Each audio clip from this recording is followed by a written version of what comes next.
Welcome to Morning Momentum with Coffey, a podcast that's dedicated to motivating you with inspiring stories through the power of momentum. Each week, business growth leader, international speaker, trainer, coach, and author Betti Coffey sits down with a new industry leader to find out who they are, what they're doing, and how the power of momentum drives them towards success. Because when you've got momentum, stuff gets done, things happen, and you're on top of the world. You can accomplish anything. And that's what this show is all about, creating unstoppable momentum. It's Morning Momentum with Coffey. Take it away, Betti. Welcome to the Morning Momentum Podcast with Coffey. Yay! Oh no, I was going to say it differently because I watched a certain movie this weekend and it was Good Morning Podcast Watchers. Bet you know what movie I'm talking about. Anyway, I was dying to say that and I just happened to think about it. Also, my wonderful podcast audience, do you notice anything different about Betti today? Notice anything different? I remember every time I have to read something, I normally bring up the glasses, right? Well, I'll tell you what, I am so excited right now. I'm throwing the glasses away. Yes. Let's see how I do without bringing up all those granny glasses. I hate those. All right. Anyway, I am so excited about the show today. My guest is a real example of momentum. As you know, when you have unstoppable momentum, you can absolutely accomplish anything. Yes, you're like a locomotive. You're like a wave crashing into the shore. You are like a galloping horse. Oh yeah, you got that horsepower. You got that momentum working for you, and it's unstoppable. Well, my guest today, and that's why I love doing this show, because my guests have a message. They have a drive, and they've got that inner focus inside that keeps them successful and achieving more and more and more, and they are unstoppable. So, who's my guest today? I am so lucky today to have Deviree Vallejo, who has made her mark as one of Denver's premier real estate agents with Sotheby's International Realty. Hi, Deviree. How are you? Hi, Betti. I'm well. How are you doing? I'm so happy to have you on this podcast. I really am. I'm so happy to be here. All right. Yes. We're going to have fun because you are such a motivator. I mean, I love being with a motivator. I just love it. So let me tell my audience a little bit about you. Great. Deviree has lots of internally generated momentum, and it's rocking and rolling all the time. In addition to an unparalleled work ethic and energy level, let me give you some stats. Deviree has over 500 transactions in the last 5 years in the Denver, Colorado market. Now, any of you that know anything about the Denver, Colorado market, it's on fire, okay? So this girl is on fire. She is number 2 in individual volume, closed in 2019. She has had over $350 million closes in the last 5 years. She is number one in the entire Denver market in individual volume closed, and that was in 2018.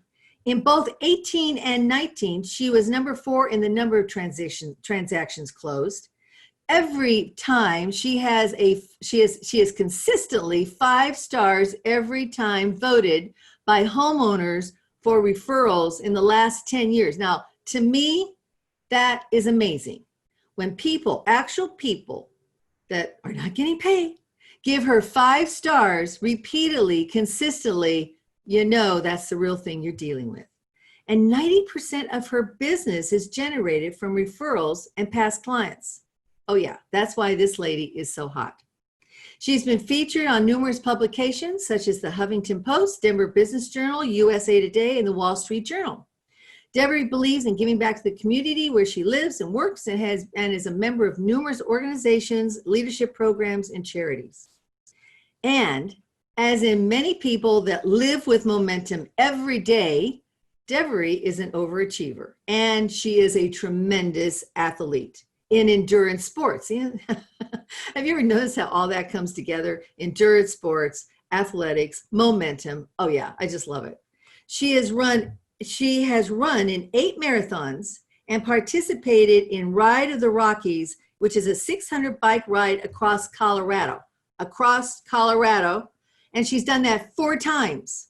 In addition, she's been involved in a lot of multiple triathlons, marathons, the whole thing, which we're going to talk about. Me, I just hope I can go for a walk with Molly later this afternoon. But not Deviree. This is what she's all about. So Deviree, welcome to the show. I'm thrilled to have you. Thank you, Betty. I'm so thrilled to be here. So tell me, I want to know, when you wake up in the morning, what is your momentum mantra? Well, it all starts with a thought, as you know, and that thought can change every day. But by and large, on a high level, I would say the thought is I can do anything. So depending on, I believe in mantras. So I wake up every day and I literally will spend 10 to 15 minutes just saying the same thought in my head over and over and over again. And truly, I'm trying to change my neural connections in my brain, and I'm trying to establish a new belief if I'm having self-doubt with something, or depending on what I'm focusing on that, particular time.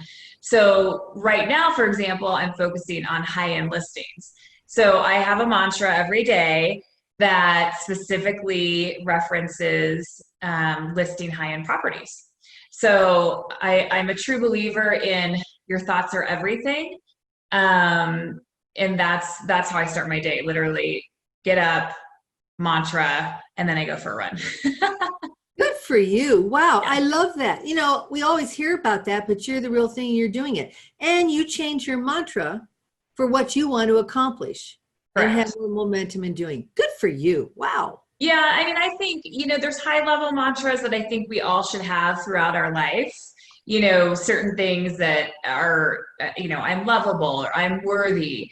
And those, there's 5 mantras that I feel like every individual should carry with them and always repeat, just to have a better life. But then, if you break off from that, I can go into more specific mantras that I work on a daily basis as well.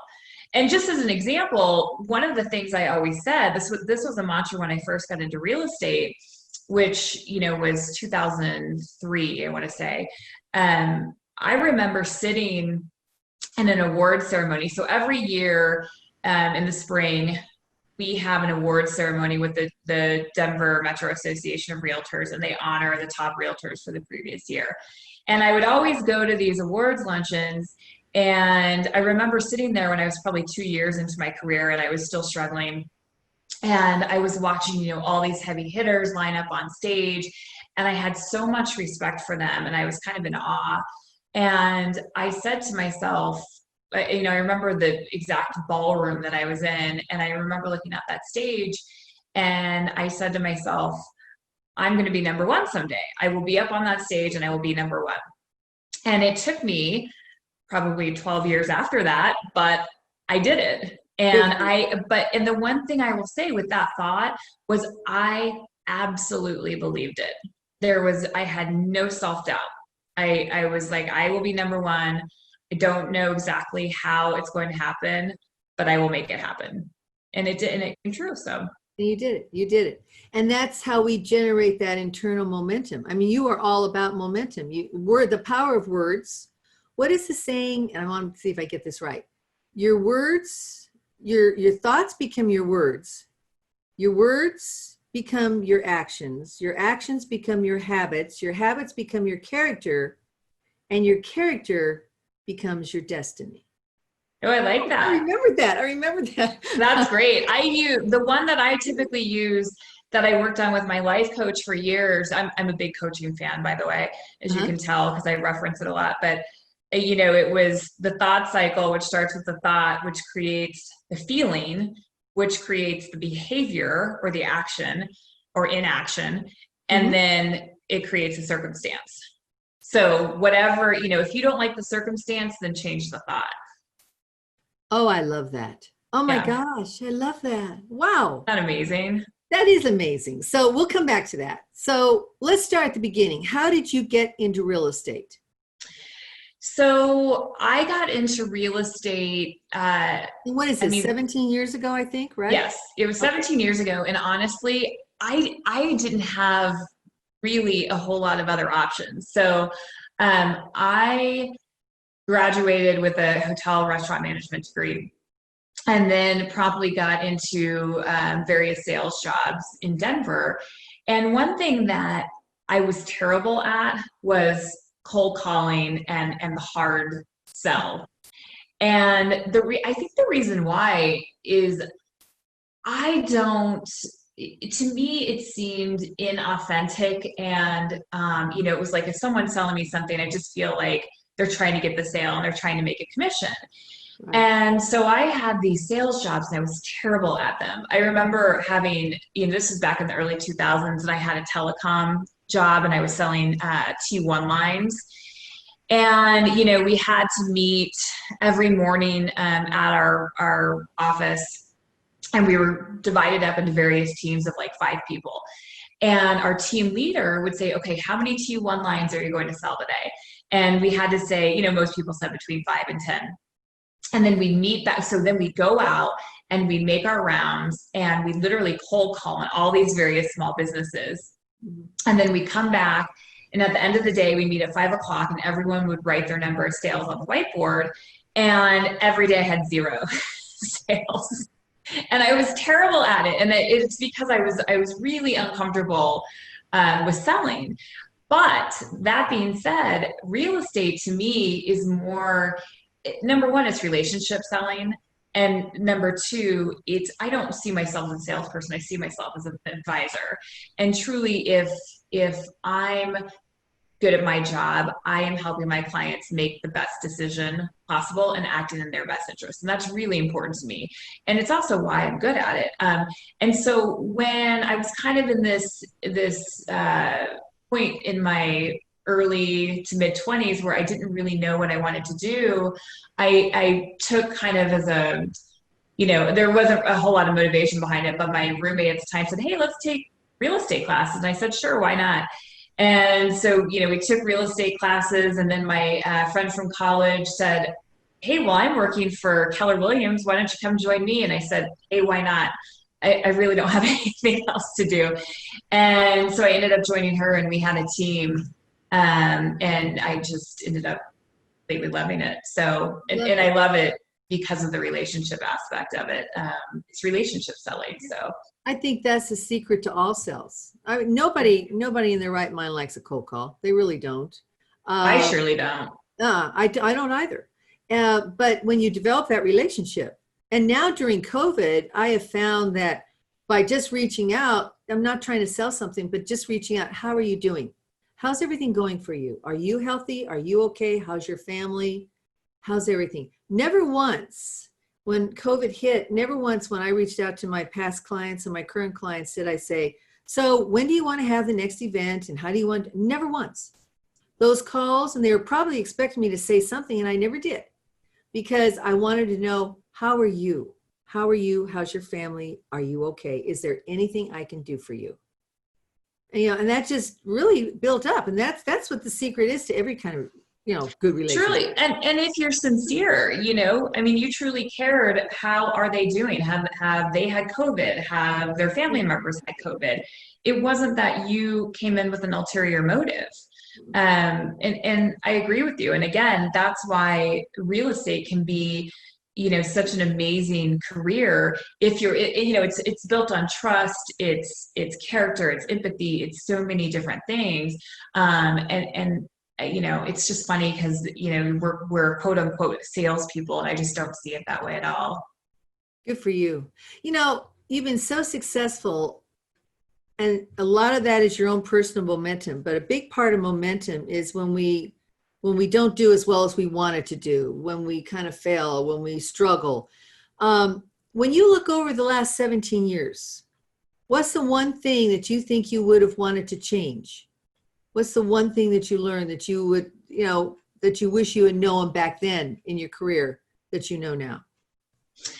Well, in terms of what I wish I had known when I first started that I know now, and it's funny because I carry that thought with me when I'm talking to newer agents, but at the time, I wish someone would have said to me, you will be fine. You will be okay. It will work out. And of course, you don't know going into it what's going to happen. But I didn't have, I had no money in my bank account. I mean, I probably had $200.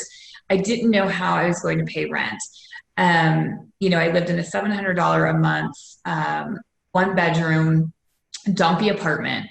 And I had to make it. I didn't have a choice because I literally had to pay my bills and I had no other sources of income. So, if someone had said to me, just, stick with it, you will be okay. I said that to myself, but I didn't have anyone else saying that to me. But I had to believe because, again, I didn't have a backup plan. I do get, young new agents that I'll go have coffee with. And I always tell them that, stick with it no matter what. Do not give up. It will take a while. It's a marathon, not a sprint, which I know sounds trite, but it's so true. And you will be okay. You absolutely get out of it what you put into it. So every time you're at an open house and you think you're wasting your time or nothing's happening, you never know when being at that open house is going to come back to benefit you. So I had, several stories when I first started of doing an open house, and I would work 7 days a week. I'm not saying that that's great for everyone, but at the time, I was single. I wanted to crush it. And 7 days a week I was out there. So I would do open houses every Saturday and Sunday. And I remember, I'd have an open house and I would think, oh, this is kind of a waste of time. I got a couple of names and numbers. I emailed them and I never heard from the person. And then sure enough, 6 months later, I would get an email or a call, a lot of calls back then because email wasn't as popular, but I would get a call from someone saying, hey, I met you at this open house a while ago. Do you remember us? We're interested in buying, or we're interested in listing our house now. Mm-hmm. So even though something may take a while to come to fruition, it absolutely will happen if you put enough effort into it. I love that. And you've told me before when we were talking that you believe in the struggle. You believe in the struggle. I do believe in the struggle. Yes. And you're an excellent coach for other people. I don't think it matters if they're in real estate or not. You're probably an excellent coach because you're going to talk about grit, determination, tenacity, that you never, ever, ever give up, right? Absolutely. Yes. Yeah. To me, it's like the yin and the yang. It's not that I necessarily love the struggle, but I believe in the struggle. I think the struggle is what gets you to where you want to be. It's what makes you appreciate what you have. So, it was interesting because the other day I was mountain biking up in Vail, and someone I was with was like, well, do you want to put your mountain bike on the gondola and have it take you up so you can ride down? And I was like, no, are you crazy? I want to ride up the mountain on my bike so that I can appreciate how amazing it's going to be when I ride down. And so I spent, I don't know, probably took an hour and a half to ride my mountain bike up to the top of the gondola. And it was really hard, but it was amazing. And then you get to the top and there's nothing there. I can't replicate that feeling. It's the best feeling of doing something hard, the mental strength that you gain during You went to the top of Vail Mountain? Yeah. Yes. Because I've been there, but I've seen people ride their mountain bikes down, but you rode it up? Yes. It happens. There's the elevation, I'm trying to remember. What's the elevation of Vail Mountain? I would guess it's about 11,000 feet. So yeah. The air is definitely a little thinner up there for sure. But, and the funny thing is I had on this particular ride, we got to the top, and then we went and had a little snack and ordered a sparkling hard soda or sparkling salt. It's a little spiked with alcohol. Yeah. And I had a couple sips, but I have to tell you, that was the best tasting drink I have ever had in my life. And I'm like, I wonder if these things taste this good just if you go to a restaurant and order one. Probably not, but it was amazing after that ride. What you accomplished. I mean, you've hit on so many things right now. having the grit, tenacity, determination to not give up when things get tough. And let's think about COVID for all the people out there right now that are going through a lot of different issues and a lot of different challenges. Don't give up. Never, never give up. And then the feeling, it's almost priceless, is it, Deviree, when you do something that is such an accomplishment. You rode your bike up Vail Mountain. I'm impressed. You rode your bike up Vail Mountain. That feeling that you had when you sat down to relax a little bit and looked out over the mountain and the beautiful Colorado terrain was priceless, wasn't it? Absolutely. Priceless. Absolutely. And I say that every day with my runs because I love to run so much. And, I start every day with typically an 8-mile run. And to me, again, it's that struggle. I mean, I don't wake up every day and say, oh my goodness, I can't wait to go out and run today. But, some days I don't want to run. I'm tired. My feet hurt. My legs hurt. It's cold outside. It's humid, whatever is happening with the weather, but it's not always ideal. And, I go through this mental struggle of, okay, well, I know I'll feel better afterwards. And then I get through it. And usually it's this process of you get through the first 2 miles and then you feel great. And then you get really into it. And oftentimes I listen to a podcast during my run, which is great. I love, that's one of my favorite things to do. And then I get back and take my shoes off and I'm like, boy, I feel great. So I've never been on a run where I came back and said, I feel worse than I did before I went on the run. You probably never do. Yeah, that's never probably happened. I love that. No, absolutely not. It's part of the daily routine. And it also just keeps me calm. It's a great way to relieve stress. There's so many benefits to it. So, but I also think in getting to know you, you have the ability to also flip a switch. Yes, you're calm, you're serene. Yeah, that that meditative state is really great and you feel good and you got it under control. But then I think Deviree flips a switch and it's like, all right, I'm going to go tackle this challenge today. I'm going to go tackle whether it's a client, a house, a mountain, a run, a triathlon, whatever. And you get to the point where, okay, I'm tough. I'm going to do this. And you have a saying that I love, and it's eat what you kill. I love that. And I want to bring that up because not that I haven't enjoyed the serenity. However, you're tough when you got to be tough. And you do believe in eating what you kill, and you go out and you kill it and you accomplish what you got to do and you go on to the next challenge. I love that. Yeah, I think that's a good one. And that truly kind of encapsulates the beginning of my career. Again, just because, as I touched on earlier, I didn't have anything else to fall back on. I was single. I didn't have, anyone else helping. I literally had to make it. I did not have a choice. And I would do whatever I could to make the deal happen. And I've got some good stories as to what I would do at the beginning of my career that I probably wouldn't do now. But it's eat what you kill. Whatever you put into this life, you will get out of it, period. And I fully believe that. I live it every single day. Every day, we have 1,000 different decisions that we can make. Yep. And with every decision that we make, there's consequences, one way or the other. So it's so important to kind of think about, and I'm definitely not an impulsive person. So I think through the consequences, but it's even as simple as, okay, should I pick up the phone and call this person? And what are the consequences if I do? And what are the consequences if I don't? Well, I should probably pick up the phone and call this person and actually make an effort. And, that's another reason why, for instance, I think it's really important to be in the office as a real estate agent. I tell everyone this. I work out of my home office more now just because of COVID, but we were always considered a critical service during COVID. So our office was never shut down.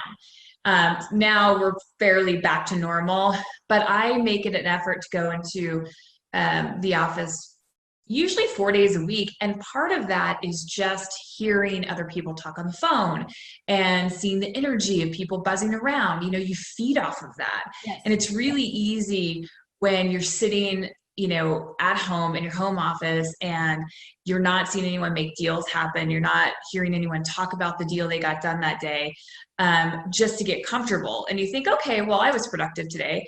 And I love to be around people better than me. So I go to the office and I hear people and see people and they're buzzing around and so-and-so got this under contract and so-and-so just put this buyer under contract. And I just love it. It's just, it inspires me and makes me want to be better. I love that. Let's talk about real estate. Let's talk about real estate today and some of the challenges you're having. What in real estate, what's the most significant shift you've seen right now in especially the last few months? You know, there's a couple of things on a high level, just in buyer behavior. We've seen a huge shift of people wanting to kind of move out of the city and more back to the suburbs, or even completely outside of the city, like to the mountains, for example. The Vail and Aspen and Winter Park markets in Colorado are the strongest they've ever been, because everyone just wants to be away from people, right, for the most part. Gotcha. In terms of how I run my business, obviously, we've seen a huge shift to an online platform.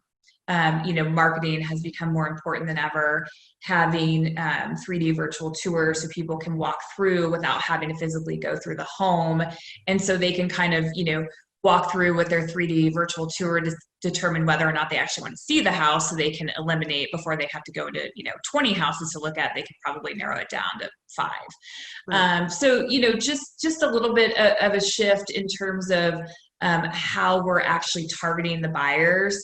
And you know, online obviously has been extremely important for many years now, but it's become critical this year, and having a strong online presence and really strong marketing tools at your disposal as well.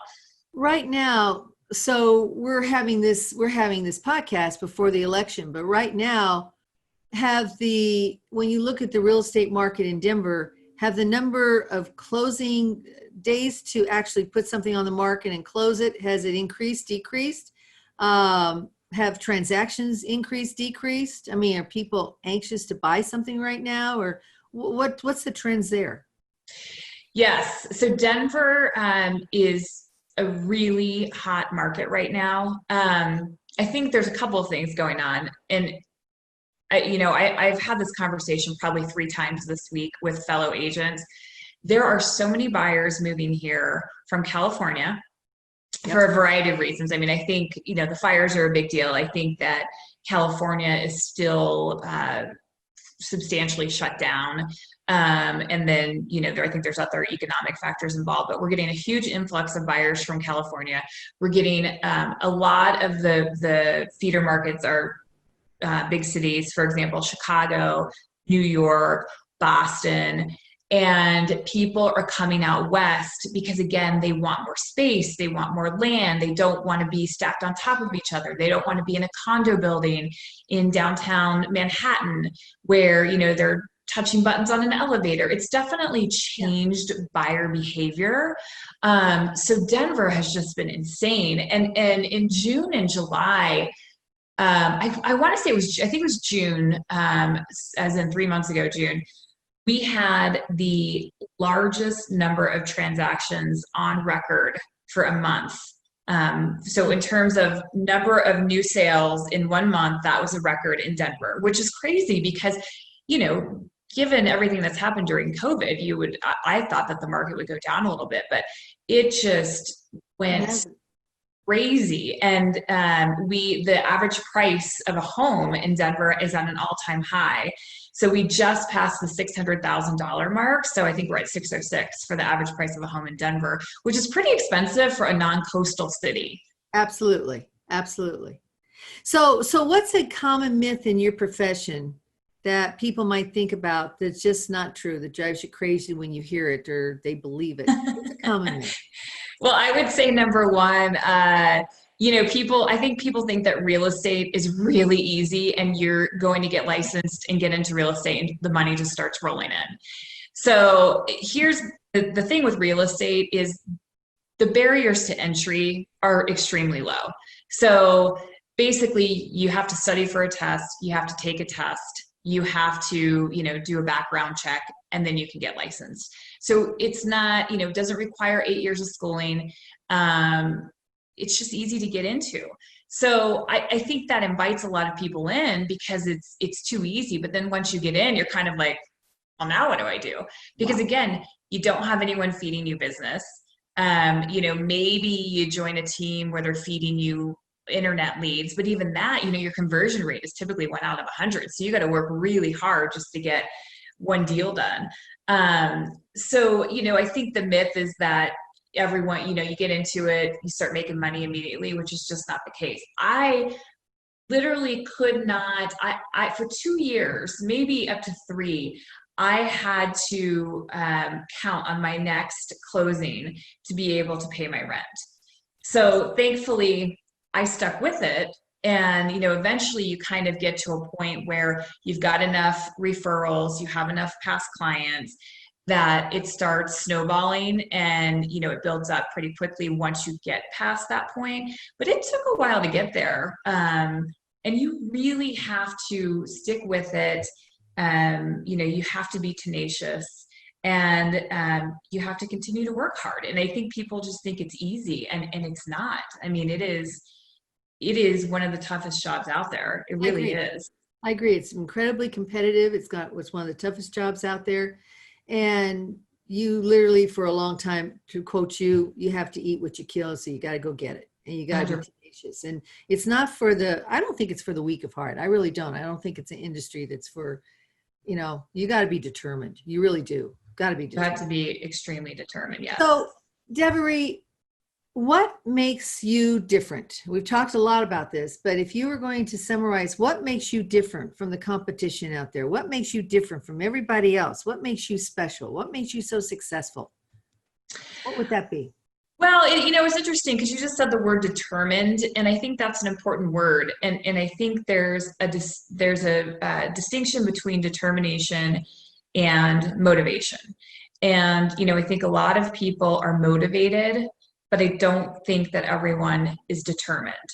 And for me, of course, I'm motivated.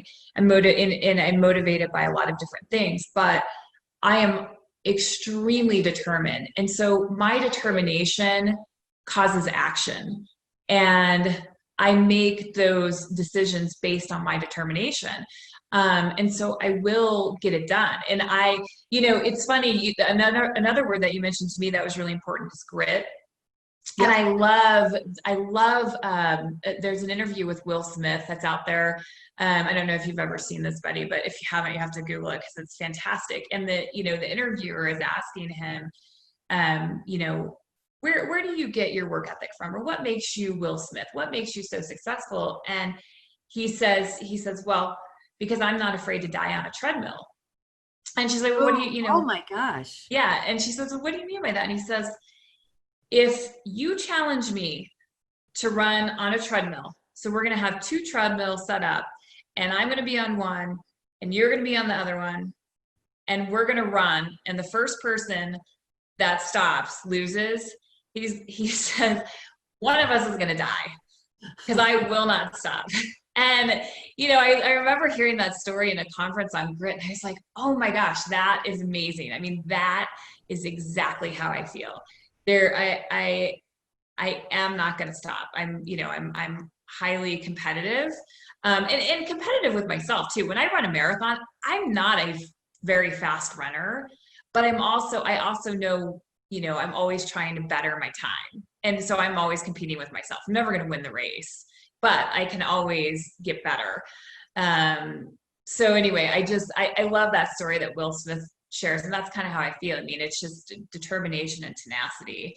The Will Smith story. I love that. While you were talking, I just wrote that down. I just love that. I love that. The difference. It's a great story. You'll have to look it up. Determination and motivation. You're right.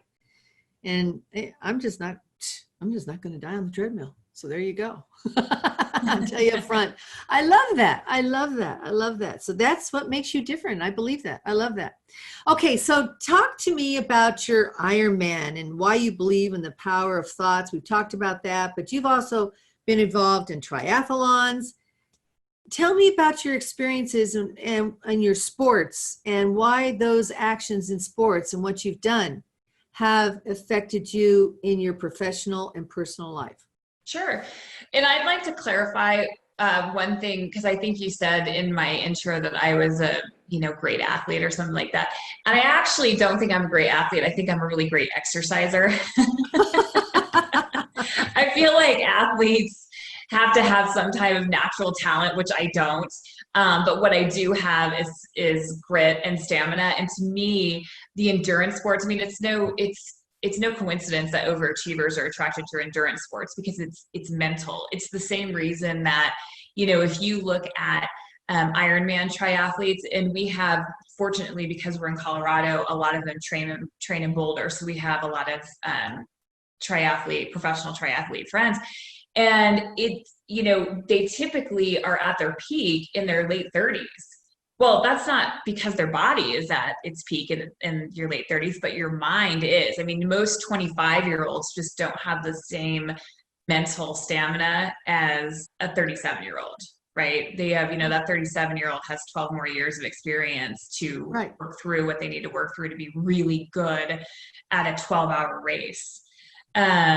So, I think, again, I look at it as kind of a parallel to business and life in general, but I remember once I was doing a triathlon in Boulder, and I was in the swim, and it's typically in a triathlon, a lot of the times the swim is the hardest for people, just because it's uncomfortable. You have a wetsuit on usually, which makes sure it feels tight on your chest, and people get panicky. And so, and it's funny because I grew up as a competitive swimmer, and so I never thought I would have any issues with swimming. I was always kind of arrogant about it, quite frankly. And I wore a new wetsuit for this particular race, and it was really tight. And I had not trained in it, which was a huge mistake. So I didn't do any swims in it prior to the race. So I put it on, I go out, I start swimming, all of a sudden, massive panic attack. And I'm just, I'm sitting here thinking, oh my God, I can't breathe. I'm going to drown. And so, you're swimming right at that time. You're in there swimming at that time. Yes. Yeah. Oh, wow. And so, during the triathlon, they have, little, basically lifeguards in canoes that are kind of around the swimmers. And so this lifeguard sees me struggling and, throws me a buoy and says, "Are you okay?" And I say, "Yeah, just give me a minute." So I kind of grab onto the buoy, and I'm sitting there just floating in the water. And I'm like, okay, it's just a thought. It's just a thought. It's just a thought. And, I went through the whole process of identifying what the thought was. And the thought was, I'm going to drown, or I'm drowning. And I'm like, okay, change the thought. So, I changed it to not drowning. It's just the wetsuit. The wetsuit's tight. I'm not drowning. And so I go through this whole, mental therapy in the middle of this race. And I probably sat there for 4 minutes, I would say, which, in a timed race, 4 minutes is an eternity. Yeah. And finally I'm sitting there doing my mantra in my head saying, I'm not drowning, I'm not drowning. And the lifeguard looks at me and he says, "Do you want me to pull you in?" And I said, "Nope, I got this." And then I threw the buoy back and then continued on with the swim and got through it. But again, I remember thinking, could I quit? Oh my God, there is no way I'm going to quit. Like, I got to figure out a way to get through this. But there was absolutely no chance I was going to quit. So, but yeah, you relate that to everything in life too. Again, it's like that thought cycle, and your positive thoughts, and there's biochemistry involved. You're actually, these thoughts are you can change them with enough practice. It's really amazing. Absolutely. We are in charge of our future. We really truly are, and what we think and what we do. So you sound like an absolute superwoman, but how do you've got 2 kids, you got a husband, a demanding job, lots and lots of clients, lots of houses to sell and to show and everything else. How do you keep your balance? How do you keep your balance, your work-life balance every day? How are you managing that? It's a tough question. And I feel like that's something that I definitely struggle with a little bit. I'm far more balanced than I have been in the past. But I also feel like you get to a point, in your career where you have a certain level of success and it's easier to be balanced too. Just because you don't feel like you just have to fight over every single thing. And like you get to a point where you're confident and you're like, okay, I have my business built. Like if I choose not to work on Sunday, I'm not going to lose all my clients overnight. For me, that it's really important to delegate work. So one of the best things that my mentor, I also really believe in mentors, and it's very important to have mentors in life. And I've had several. And my greatest mentor, who I used to run with, and we would go run together, and I would just pick her brain, and I was like this sponge because I thought she was the most amazing thing ever. And she was an amazing real estate agent, but she was also just a great person or is a great person. And she would tell me all these things and I would just soak it in. And she always said to me, you need an assistant and you have to have an assistant. And from day one, when she got into real estate, she had a full-time assistant. And so thankfully I did end up getting an assistant. And now I have a couple, but it's made my life a lot easier just in terms of being able to delegate work. So I want to delegate the things that I'm not good at. It's really important to know your strengths and weaknesses, and you can do your SWOT analysis and figure out, what you should be spending your time on. But the things that I'm not good at, which there are many, I have my assistant take care of so that I can do what I am good at. And I think that's critical for a good work-life balance and just to be successful in general. I have my children are 7 and 8, and they're still in online school, which is, don't even get me started on that, kind of a disaster. Thankfully, we are going back to school October 21st, so the countdown is on. But and then again, as I mentioned before, that exercise component is key. Like that to me, I will always make time for that because that is my own selfish, hour to hour and a half of the day that I'm going to take for myself. And again, like I look at that as a benefit to my work, because if I'm mentally sound and, de-stressed and just at a place where I can make good decisions, I'm going to be more successful at my job and I'm going to be better for my clients. I love that. I love that. So you're managing yourself, you're managing your determination, you're doing a lot of mind, thoughts. These are all elements. I always say, if you have the right mindset and you have momentum behind you, the right mindset with momentum, you can achieve anything. And you're a perfect example of that. Okay. I absolutely agree. You hit the nail on the head. Within reason though, I'm never going to play basketball in the NBA, for example. So, but I realize that, but anything, I can do anything I want in this career. And anything that I set my mind to, it really just starts with a belief. I love it. I absolutely love it. So Deviree, what's it like for clients to work with you? What do you like to work with? What can they expect? Because you're going to give us your contact information coming up here pretty soon. And what's it like for a client when they work with you? What can they expect? How great? I mean, what's it like?